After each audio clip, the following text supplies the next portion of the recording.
voici comment modifier la largeur des colonnes ou la hauteur des lignes dans un tableau à l'aide de Word. Alors ici, un tableau est déjà existant. Si vous désirez savoir comment en créer un avec Word, vous pouvez aller visionner la capsule vidéo qui s'intitule Comment créer un tableau à l'aide de Word.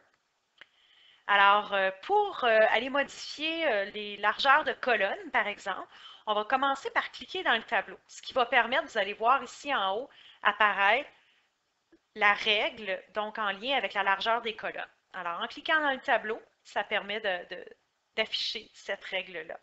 Alors, vous placez votre curseur sur, par exemple, je vais modifier la largeur de ma première colonne. Vous placez votre curseur à cet endroit-là. Vous cliquez avec le bouton gauche de votre souris, une fois que la petite flèche double horizontale est apparue. Vous cliquez, vous maintenez le bouton enfoncé et vous déplacez votre souris, par exemple, vers la droite ou vers la gauche, selon la largeur que vous désirez. Et vous voyez que vraiment tout mon tableau au complet est dévié et déplacé vers la droite pour modifier cette largeur de colonne-là. Tandis que si, par exemple, vous placez votre curseur sur la ligne de la première colonne avec votre souris dans le tableau et que vous maintenez votre souris enfoncée, vous allez voir que quand on déplace à l'intérieur comme ça du tableau, ça permet de ne pas modifier la largeur totale du tableau. Vous voyez que ici, hein, il ne bouge pas du tout vers la droite. Donc, ça me permet à ce moment-là de conserver la largeur initiale du tableau pour éviter de tout le modifier au complet. Donc ça peut être une autre façon. Donc, deux façons de modifier la largeur des colonnes.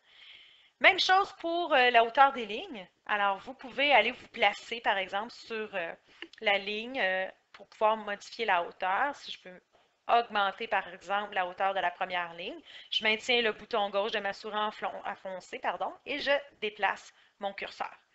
Alors, ça, c'est une façon de faire. Si vous voulez, par contre, modifier toutes les largeurs ou toutes les hauteurs, soit des lignes ou des colonnes, vous pouvez, à la limite, aller sélectionner tout votre tableau. On va cliquer sur le bouton droit de la souris et nous allons cliquer sur Propriétés du tableau. En cliquant, on a un menu ici qui apparaît et vous allez pouvoir cliquer dans l'onglet Lignes, par exemple. Donc, si je veux aller modifier la hauteur des lignes et que je veux toutes les lignes du tableau, par exemple, soient toutes de la même hauteur.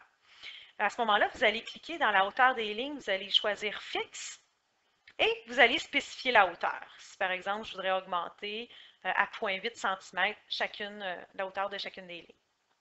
Alors, on clique à cet endroit-là et on fait OK. Alors, vous voyez maintenant que la hauteur des lignes, c'est tout ajusté. Vous pouvez faire exactement la même chose pour les colonnes et vous pouvez aussi juste sélectionner les colonnes que vous désirez modifier, par exemple la largeur. Même chose pour les lignes, vous n'êtes pas obligé de tout choisir, de tout sélectionner, selon votre besoin. Alors, on sélectionne les colonnes qu'on veut ajuster ou avoir la même largeur. On clique sur le bouton droit de la souris, encore une fois, au même endroit, donc Propriétés du tableau. Et nous allons aller dans Colonnes maintenant. Donc, pour modifier la largeur de la colonne. Et là, vous spécifiez selon est-ce que vous voulez des centimètres ou que ce soit un pourcentage. Donc, on peut augmenter, par exemple, une largeur. Je peux dire, bon, à ce moment-là, je veux 4,6 cm. Vous pouvez également aller avec votre clavier effacer et aller indiquer, par exemple, que vous voulez une largeur spécifique en tapant sur votre clavier. Et on fait OK. Et il va ajuster à ce moment-là. Fait que vous voyez que toutes les lignes ici ont exactement cette largeur-là que j'ai définie. Et vous pouvez, si vous le souhaitez, encore une fois, venir réajuster par la suite des petits détails. Si vous désirez en savoir plus sur la modification de tableau ou, par exemple, comment insérer un symbole dans Word, sachez que ces capsules vidéo ici affichées sont également disponibles sur ma chaîne YouTube Véronique Fabi. Bon visionnement!